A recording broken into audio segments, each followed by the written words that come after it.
Musicians, right? I know some people have this mindset that if they like the music that a band makes, then they can respect the band members. If you've known me for a while, you know that that's complete and utter bullshit for me. And even though what I'm about to talk about is one of the bands I really, really like, is one of the bands that I've liked since I was little, I'll even show you. I'll show you in poster form with what we're ranting about today. Oh, fuck. Fuck. There we go. Well, you get the gist of it. I mean, fuck. There. Yep. Gene Simmons, I'm about to tear you a new asshole. Normally, I was okay with you. I could ignore the just constant money grubbing. But honestly, you've said some stuff recently that has been pissing me off. And Jax, quit biting my foot, you bastard. Ow. Anyways. So what I did was I pulled up two articles from recent journalism, and it's just the stuff that Gene Simmons has been saying that has just made me let's say this is my respect meter. It was right, let's say over here is full. It's been like this for him, not quite all the way to zero, but this made it drop to empty. So the first one I'm going to read for you is a Loudwire interview that they did with Gene Simmons on Kurt Cobain. And if you also know me, you'll know that I am a fan of Nirvana as well. Okay. The article is titled, and I will link the articles, Gene Simmons on Kurt Cobain. Just because you died, that doesn't make you an icon. Scrolly. It says right here, in the interview with the Team Rock Radio, Simmons challenged anyone to name 100 iconic superstars from the years of 1958 through 1983. Simmons then took his own challenge, answering, "Let me see. Elvis Presley, the Beatles, Rolling Stones, Jimi Hendrix, The Who," he kept going and adding, "and through the 70s, Aerosmith, Kiss," of course he listed his own band, "Led Zeppelin," and on and on. Simmons continued, asking the interviewer, now, from 1984 until today, which is over 30 years, I think, name one superstar that's bigger than their music. And not just somebody that's recorded one or two records, but another Queen or another AC/DC. Just name one. Simmons again went on to answer the question himself, saying, "Kurt Cobain? No.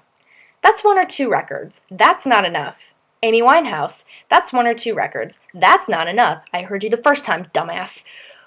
What, just because you died that makes you an icon? No, there aren't any." Okay, Gene, think of this. Think of yourself dead. Ego inflates so big that it just suffocates us all.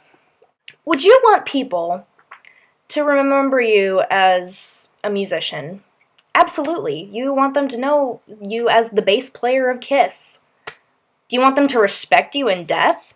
Of course you do. Everyone wants them to die with some good name attached to them. And Kurt Cobain died that way. He died as the face, the poster child of the grunge movement.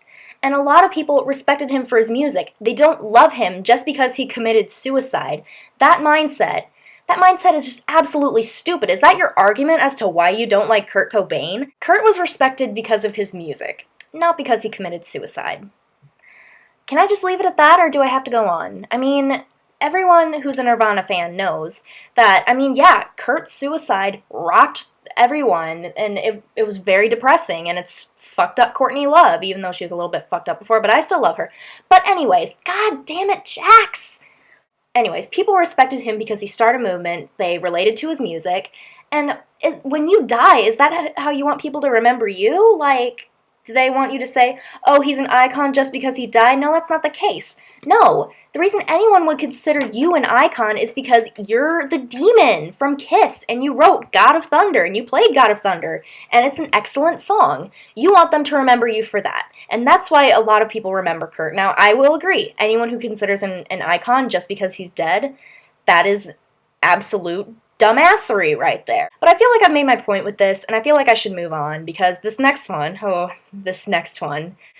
as you all know, I am a very avid watcher of that metal show, and I'm really happy that they got their, 12th or something season. I'm not too sure what number season it is, but This is an interview Gene had for Rolling Stone on being inducted into the Rock and Roll Hall of Fame. Now, I'm cool with that, he's inducted, that's really cool, just interview him about that. But the interviewer asked him about appearing on That Metal Show with Eddie Trunk. And his response to this is, respectfully, I'm not very interested. Now, first I'm thinking, oh, did they not offer you enough money? But the interviewer asks why. Chuckles. Before there was metal, there was Kiss. We really don't consider ourselves metal. It's just rock and roll, and all the hand gestures that everybody does on that show. I invented that, by the way. Oh, and let me add the word, bitch. Dumbass! VH1's That Metal Show, the home of classic rock, hard rock, and heavy metal. They will say, at the beginning of their show, it is the home of hard rock and heavy metal. What do you consider your music to be? Is it just regular rock? No! God damn it. A lot of people, it may not be metal, but it's still hard rock, Jax. Cat's driving me nuts. Anyways. Besides, do you even think about your fans? They would love to see Kiss on That Metal Show. That is one of the few people that they have not been on That Metal Show yet, and that we would love to see. And they ask Eddie repeatedly, why haven't you gotten Kiss on That Metal Show? Because you're too damn stubborn. Yeah, some people consider your music metal. You may not agree with that, but whatever. A lot of people consider your music to be hard rock. That's okay if you don't consider your music to be hard rock. But can't you just appear for the fans who want to see you? It doesn't matter if you're not metal. I mean, a lot of people have appeared on That Metal Show that's just hard rock. Like, would you consider Aerosmith metal? No, I mean, they've appeared because they are hard rock, and the audience wanted to see Aerosmith on the show. So,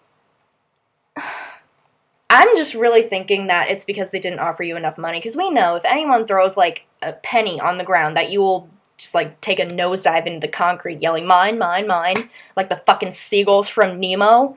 Oh, and the whole thing about the rock and roll, inventing the hand gestures. What a slap to the face for Ronnie James Dio and his fans. Everyone knows that he is the one who kind of minted the heavy metal devil horn.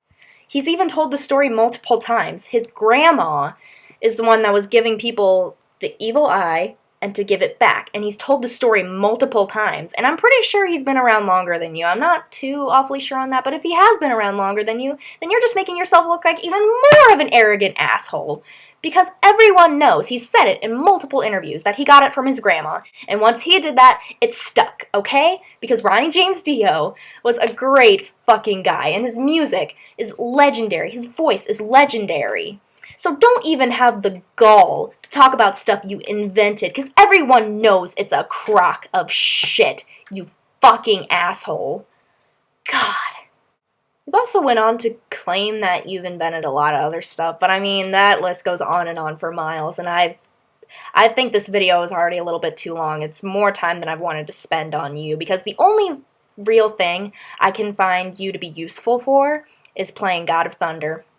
I mean, all the other songs Paul can sing, because Paul's excellent. I mean, he's a good singer, but I mean, he's an okay person. I don't really care for him that much, but I mean, he's still a good singer. He can sing the rest of the songs.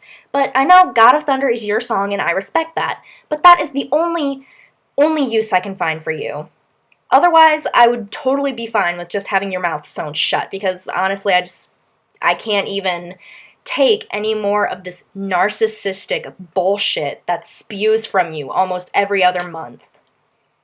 Now, I know there's probably a lot of other reasons as to why people think Gene Simmons is an ass, and I know those reasons. I know. I mean, putting Tommy and Eric in the Ace and Peter makeup, I mean, that's low, but, like, the list goes on for days as to why he's an asshole. But I feel like I've made this video long enough already. I feel like my point is stretched home with these last two articles I've read to you guys. So I feel like I've gotten my point across. I'll just leave it at that. I mean, if you have another reason as to why you hate Gene Simmons, I mean, just put it in my comments section. And I mean, I'd be more than willing to talk about that with you. I mean, I love talking to my friends. I mean, I'm inching much closer to the 200 subscriber mark, which is awesome. I love you guys. But, and in the off chance that you're watching this, Gene Simmons, just look at me. I'm not happy to hate you. I'm really not. In fact, it disappoints me. It's the same case with Axl Rose. I mean, the music is so great. The music moves me even. But this is just ridiculous. No one likes a narcissistic, arrogant butt munch. I know that's kind of a retarded insult, but whatever. It does disappoint me, and it does hurt me to hate you this much. So just knock it off. Think about your fans for once. Come on that metal show. Stop being so goddamn stubborn. That's all I have to say to you in the off chance that you're ever going to watch this video, which if you do, just goddamn it, just stop. And to my fans and to my subscribers, I love you, okay? Okay, I shall be peacing out. Bye!